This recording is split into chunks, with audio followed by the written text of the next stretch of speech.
दोस्तों आज की इस वीडियो में मैं आपको सिखाऊंगा कि वॉशिंग मशीन के अंदर डीसी मोटर किस तरह से इंस्टॉल की जाती है सिर्फ 3 मिनट के अंदर।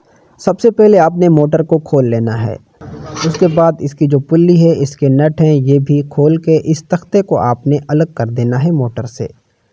पहले वाला जो सुराख लगा हुआ था उसी हिसाब से आपने इसका साइज़ करना है।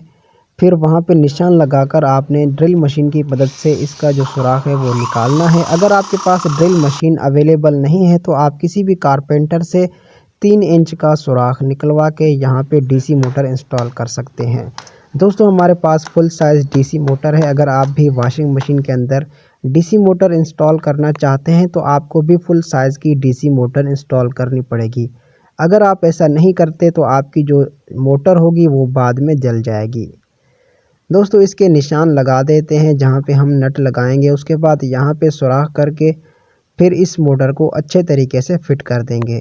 दोस्तों यहाँ पे मैंने जो सुराख किए हैं वो 13 नंबर के नट के हिसाब से किए हैं। यहाँ पे आप 10 नंबर का नट भी इस्तेमाल कर सकते हैं। फिर आपको होल उसी हिसाब से निकालना पड़ेगा।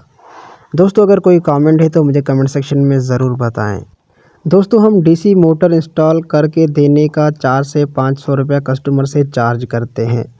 अगर आप ये वाला काम करते हैं तो आप कितने कस्टमर से चार्ज करते हैं? अगर आपने पहले कभी ये मोटर लगवाई है तो आपने मिस्त्री को कितने पैसे दिए हैं, मुझे कमेंट सेक्शन में ज़रूर बताएं।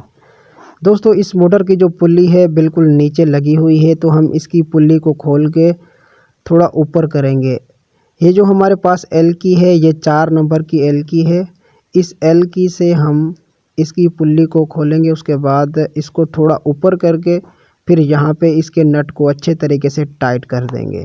दोस्तों इस पुल्ली को हम इस वजह से ऊपर कर रहे हैं ताकि जो नीचे पुल्ली लगी हुई होगी वॉशिंग मशीन के अंदर उसकी लाइन के साथ अच्छे तरीके से मैच खा जाए, क्योंकि वो पुल्ली जो है बिल्कुल नीचे लगी हुई होती है। इसकी जो शाफ्ट है ये छोटी होती है।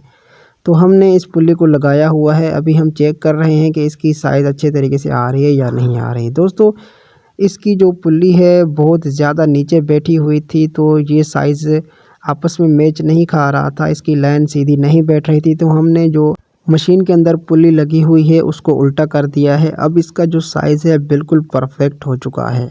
दोस्तों आपने भी इस तरह से इसका जो लाइन है अच्छे तरीके से बिठाना है। ये देखें बिल्कुल परफेक्ट बैठ चुका है। अब हमारा जो बेल्ट है ख़राब भी नहीं होगा, इस मशीन की प्लेट भी ख़राब नहीं होगी।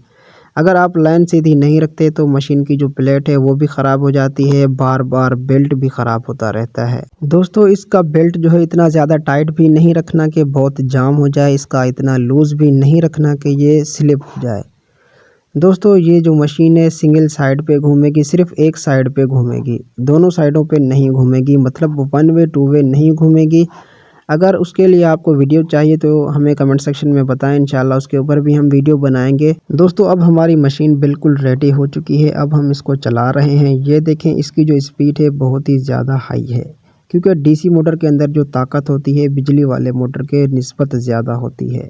दोस्तों उम्मीद करता हूँ ये वीडियो आपको अच्छी लगी होगी। अगर इस तरह की मज़ीद वीडियोज़ आपको चाहिए तो हमारे चैनल काशिफ इलेक्ट्रिक को सब्सक्राइब कर दें।